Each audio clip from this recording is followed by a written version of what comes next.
Alright, so today we're looking at Deep Creek Peak, which is outside of Arbon Valley, middle of nowhere. My original plan was go up this road, and this road also was a backup plan, but they're both private propertied. So instead I just looked at the map and made up a new route, which is pretty close to what other people have done, so I guess it worked out. And this Trail 900 on BLM did not exist on their map, typical BLM.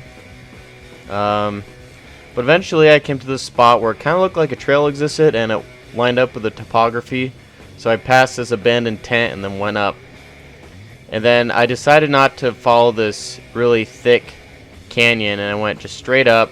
And that was extremely hellish, full of sagebrush, and it was starting to get pretty hot. And it was pretty much 90-degree slope. It was crazy. Eventually I did get on the ridge, but it was still pretty steep. And it just no shade, and you just kept going up and up and up forever. Sorry for the dirty camera. There's a lot of bug guts and stuff on it. And eventually we're getting closer. You can see these cool little platforms, which I did have to crawl up and over to get to the top. And we're slowly getting there. There's a peak, another slog, and I was just dripping wet. It was so hot. And we're just slowly inching up. See how smoky it is. And here we are at the actual peak.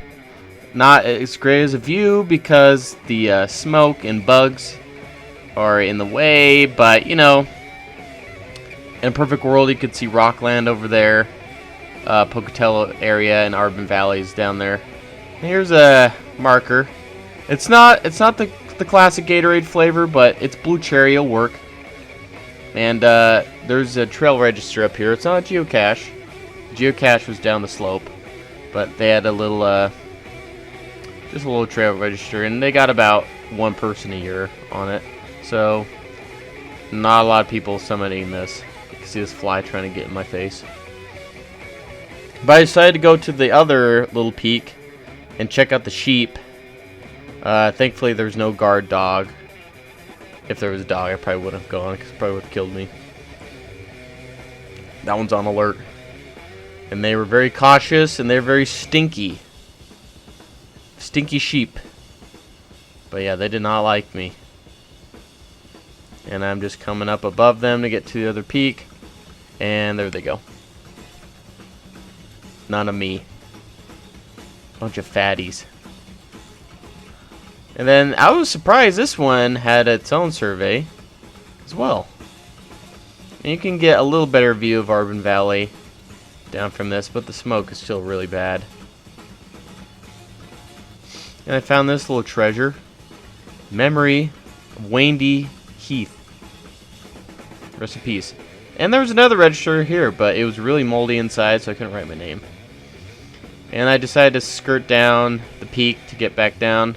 And then I decided to take the other peak on the left because it was less sagebrushy. And I think it worked out a little better. I don't know if this is a human or an animal trail, but there's a little bit of a trail in the grass. And we're slowly getting back into some trees after no shade all day. And here we are in the dense forest.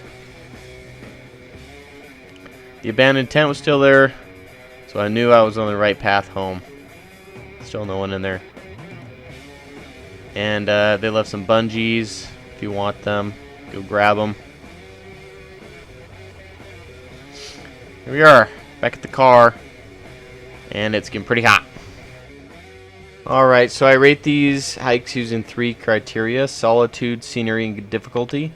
The solitude element is how many people are out hiking with you. Scenery are the good views. And difficulty is how hard the hike is. So for solitude, I give it a 9. The fact that there's only like one person per year on the register probably indicates there's not a lot of people. And just getting out here is just in the middle of nowhere. I think in the fall there'd be a little bit more people because of the hunting season. But I think if you attempted the summit, you're not going to see anyone. So scenery, I'd give it a 7. There's some good views, and it's actually quite densely forested in the area. And there's a good backdrop of the forest, all the peaks around, and then the desert. But nothing really fantastic. And then the actual scent up is pretty boring, just a lot of sagebrush and grass. So give it a 7. Then difficulty is 7.5. I think if you went another route, it might be a little easier, but the pure steepness and no shade is why that is so high. I didn't give it an 8 because none of it is really technical. It's just steep. You're just walking straight up. There's no scramble or anything.